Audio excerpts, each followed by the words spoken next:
ആകാശവാണി. നമസ്കാരം. വാർത്തകൾ വായിക്കുന്നത് സുധിൻ സൈനുദ്ദീൻ.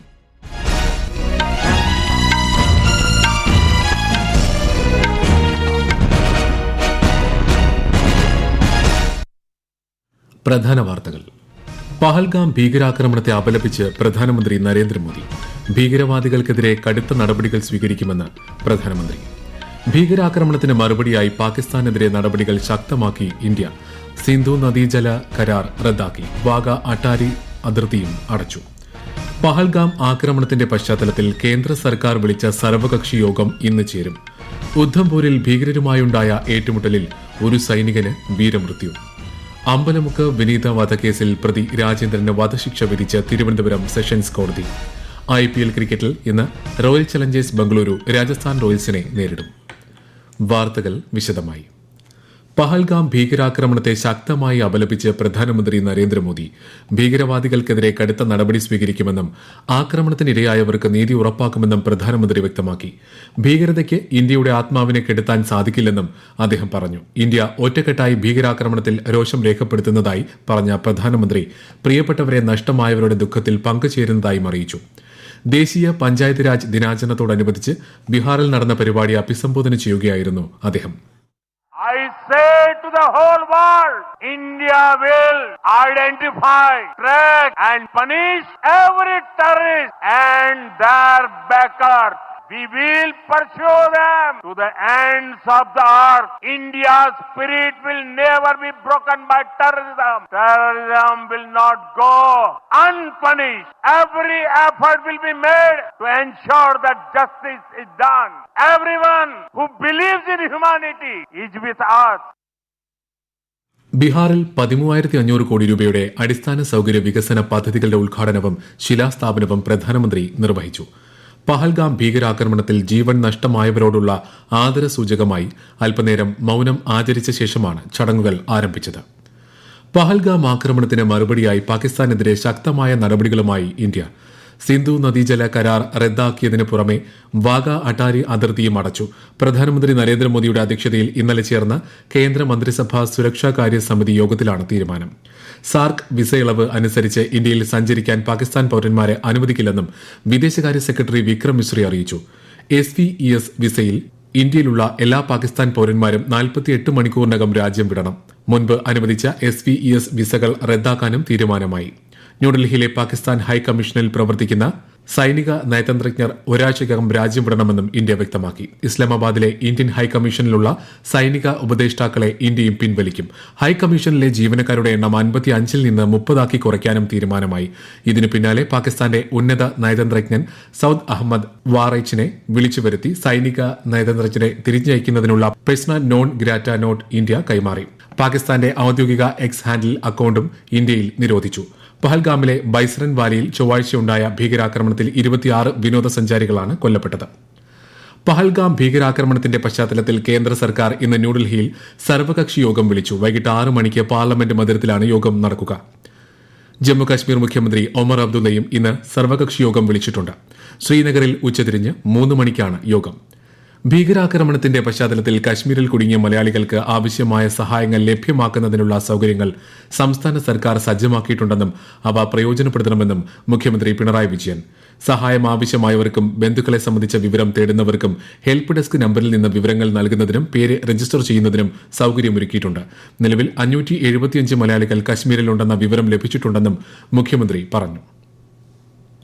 പഹൽഗാം ഭീകരാക്രമണത്തിൽ ജീവൻ നഷ്ടമായ എറണാകുളം സ്വദേശി N. രാമചന്ദ്രന്റെ സംസ്കാര ചടങ്ങുകൾ നാളെ ഇടപ്പള്ളി പൊതുശ്മശാനത്തിൽ നടക്കും.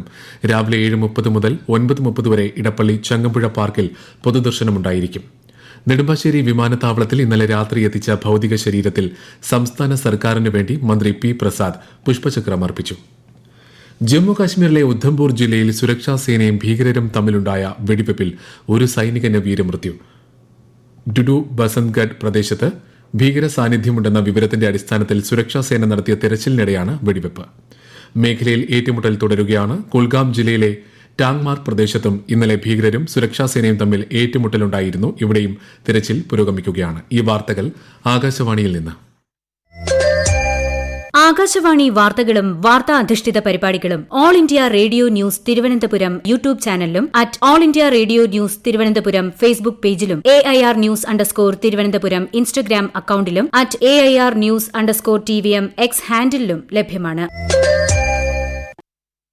സംസ്ഥാനത്ത് 2016 മുതൽ വ്യവസായ രംഗത്ത് മികച്ച രീതിയിലുള്ള വളർച്ചയാണ് ഉണ്ടായിട്ടുള്ളതെന്ന് മുഖ്യമന്ത്രി പിണറായി വിജയൻ. സർക്കാരിന്റെ 4ാം വാർഷികാഘോഷത്തിന്റെ ഭാഗമായി പത്തനംതിട്ടയിൽ നടന്ന ജില്ലാതല അവലോകന യോഗത്തിൽ സംസാരിക്കുകയായിരുന്നു അദ്ദേഹം. വ്യവസായ സൌഹൃദ അന്തരീക്ഷമാണ് ഇപ്പോൾ സംസ്ഥാനത്തുള്ളതെന്ന് മുഖ്യമന്ത്രി പറഞ്ഞു. വ്യവസായ മേഖലയിൽ നാം സ്വീകരിച്ച നടപടി, അതിന്റെ ഭാഗമായി നല്ല തരത്തിലുള്ള വ്യവസായ സൗഹൃദ അന്തരീക്ഷം കേരളത്തിലുണ്ടായിരിക്കും. രാജ്യത്ത് 1ാം സ്ഥാനം തന്നെ നമുക്ക് നേടാൻ കഴിഞ്ഞിരിക്കും. നമ്മെ ശ്വാസം മുട്ടിക്കാൻ, സാമ്പത്തികമായി ഞെരുക്കാൻ വലിയ ശ്രമങ്ങൾ ഉണ്ടായിട്ടും നമുക്ക് പിടിച്ചു നിൽക്കാൻ കഴിഞ്ഞത് നമ്മുടെ നികുതി വരുമാനവും നികുതിയേതര വരുമാനവും ഗണ്യമായി വർദ്ധിപ്പിക്കാൻ കഴിഞ്ഞു എന്നുള്ളതുകൊണ്ടാണ്. സാമൂഹ്യക്ഷേമ പെൻഷൻ കുടിശ്ശികയിൽ ഒരു ഗഡു കൂടി അനുവദിക്കാൻ സംസ്ഥാന സർക്കാർ തീരുമാനം. ഇതോടെ ഗുണഭോക്താക്കൾക്ക് മെയ് മാസം 2 ഗഡു ക്ഷേമ പെൻഷനായിരിക്കും ലഭിക്കുകയെന്ന് മന്ത്രി KN ബാലഗോപാൽ അറിയിച്ചു. അടുത്ത മാസം പകുതിക്ക് ശേഷം പെൻഷൻ വിതരണം ആരംഭിക്കും. തിരുവനന്തപുരം അമ്പലമുക്ക് വിനീത വധക്കേസിൽ പ്രതി രാജേന്ദ്രന് വധശിക്ഷ. തിരുവനന്തപുരം സെഷൻസ് കോടതിയാണ് ശിക്ഷ വിധിച്ചത്. നേരത്തെ 3 കൊലപാതക കേസുകളിലും തമിഴ്നാട് തോവാള സ്വദേശി രാജേന്ദ്രൻ പ്രതിയായിരുന്നു. 2022 ഫെബ്രുവരി 6-നായിരുന്നു മോഷണത്തിനിടെ വിനീതയെ കൊലപ്പെടുത്തിയത്. ഛത്തീസ്ഗഡ് തെലങ്കാന അതിർത്തിയിലെ ബിജാപൂർ ജില്ലയിൽ സുരക്ഷാസേനയുമായുണ്ടായ ഏറ്റുമുട്ടലിൽ 5 നക്സലുകൾ കൊല്ലപ്പെട്ടു. 3 ദിവസം മുൻപാണ് പ്രദേശത്തെ വനമേഖലയിൽ സുരക്ഷാസേന നക്സൽ വിരുദ്ധ ഓപ്പറേഷൻ ആരംഭിച്ചത്. ഫ്രാൻസിസ് മാർപ്പാപ്പയ്ക്ക് അന്ത്യാദരമർപ്പിച്ച് ജനസഹസ്രങ്ങൾ. സെന്റ് പീറ്റേഴ്സ് ബസലിക്കയിൽ ശനിയാഴ്ച വരെയാണ് പൊതുദർശനത്തിന് ക്രമീകരണം ഒരുക്കിയിരിക്കുന്നത്. ശനിയാഴ്ച ഇന്ത്യൻ സമയം ഉച്ചയ്ക്ക് 1:30 സംസ്കാര ചടങ്ങുകൾ ആരംഭിക്കുക. ഫ്രാൻസിസ് മാർപ്പാപ്പയുടെ ആഗ്രഹപ്രകാരം റോമിലെ സെന്റ് മേരി ബേജർ ബസലിക്കയിലാണ് അന്ത്യവിശ്രമം ഒരുക്കുന്നത്. നിരവധി ലോക നേതാക്കൾ പങ്കെടുക്കുന്ന സംസ്കാര ചടങ്ങിൽ കേരളത്തെ പ്രതിനിധീകരിച്ച് മന്ത്രി റോഷി അഗസ്റ്റിൻ പങ്കെടുക്കും. IPL ക്രിക്കറ്റിൽ ഇന്ന് റോയൽ ചലഞ്ചേഴ്സ് ബംഗളൂരു രാജസ്ഥാൻ റോയൽസുമായി ഏറ്റുമുട്ടും. രാത്രി 7:30 ബംഗളൂരുവിലെ ചിന്നസ്വാമി സ്റ്റേഡിയത്തിലാണ് മത്സരം. 2ാമത് ഏഷ്യൻ യോഗാസന ചാമ്പ്യൻഷിപ്പിന് നാളെ ന്യൂഡൽഹിയിൽ തുടക്കം. ഇന്ദിരാഗാന്ധി ഇൻഡോർ സ്റ്റേഡിയത്തിൽ നടക്കുന്ന ചാമ്പ്യൻഷിപ്പിൽ 21 രാജ്യങ്ങളിൽ നിന്നുള്ള 170 താരങ്ങൾ പങ്കെടുക്കും. യോഗാഭ്യാസത്തെ പ്രോത്സാഹിപ്പിക്കുന്നത് ലക്ഷ്യമിട്ടാണ് 3 ദിവസം നീളുന്ന ചാമ്പ്യൻഷിപ്പ് സംഘടിപ്പിക്കുന്നത്. രാജ്യത്തെ ഓഹരി വിപണികളിൽ നഷ്ടം. സെൻസസ് 300 പോയിന്റ് ഇടിഞ്ഞ് 79,816-ലും നിഫ്റ്റി 81 പോയിന്റ് താഴ്ന്ന് 24,247-ലും വ്യാപാരം തുടരുന്നു. സ്വർണ്ണവില കുറഞ്ഞു. ഗ്രാമിന് 10 രൂപ കുറഞ്ഞ് 9,005 രൂപയും പവന് 80 രൂപ കുറഞ്ഞ് 72,040 രൂപയുമാണ് ഇന്നത്തെ സ്വർണ്ണവില. യുക്രൈനിലെ കീവിൽ ഇന്നലെ രാത്രിയുണ്ടായ റഷ്യൻ വ്യോമാക്രമണങ്ങളിൽ 12 പേർ കൊല്ലപ്പെട്ടു. കുട്ടികൾ ഉൾപ്പെടെ 54 പേർക്ക് പരിക്കേറ്റിട്ടുണ്ട്. വടക്ക് കിഴക്കൻ നഗരമായ കാർഖീവിലും സ്ഫോടനങ്ങൾ നടന്നതായാണ് റിപ്പോർട്ട്. അതേസമയം യുക്രൈൻ പ്രസിഡന്റ് വ്ളോഡിമിർ സെലൻസ്കി റഷ്യയുമായുള്ള യുദ്ധം നീട്ടിക്കൊണ്ടുപോയി സമാധാന ശ്രമങ്ങളെ തടസ്സപ്പെടുത്തുകയാണെന്ന് US പ്രസിഡന്റ് ഡൊണാൾഡ് ട്രംപ് ആരോപിച്ചു. US നിബന്ധനകൾ അംഗീകരിക്കാൻ സെലൻസ്കി തയ്യാറാകാത്ത പക്ഷം യുദ്ധം നീണ്ടുപോകുകയുള്ളൂവെന്നും ട്രംപ് സമൂഹമാധ്യമത്തിൽ കുറിച്ചു. 4 ദിവസത്തെ ഇന്ത്യൻ സന്ദർശനം പൂർത്തിയാക്കി US vice president JD Vance വാഷിംഗ്ടണിലേക്ക് മടങ്ങി. ജയ്പൂർ അന്താരാഷ്ട്ര വിമാനത്താവളത്തിൽ നിന്ന് പ്രത്യേക വിമാനത്തിലാണ് അദ്ദേഹം മടങ്ങിയത്. ലോകാരോഗ്യ സംഘടനയുടെ നേതൃത്വത്തിൽ ആഗോള രോഗപ്രതിരോധ വാരത്തിന് ഇന്ന് തുടക്കം. എല്ലാവർക്കും രോഗപ്രതിരോധം സാധ്യം എന്നതാണ് ഈ മാസം 30 വരെ നീളുന്ന വാരാചരണത്തിന്റെ പ്രമേയം. പ്രതിരോധ കുത്തിവയ്പിന്റെ പ്രാധാന്യം ഉയർത്തിക്കാട്ടുക ലക്ഷ്യമിട്ടാണ് എല്ലാ വർഷവും ഏപ്രിൽ മാസം അവസാന ആഴ്ചയിൽ ലോക രോഗപ്രതിരോധ വാരം ആചരിക്കുന്നത്. രാജ്യത്തിന്റെ വടക്ക് പടിഞ്ഞാറൻ മേഖലകളിൽ അടുത്ത 5 ദിവസം കൂടി ഉഷ്ണതരംഗം തുടരുമെന്ന് കേന്ദ്ര കാലാവസ്ഥാ വകുപ്പ്.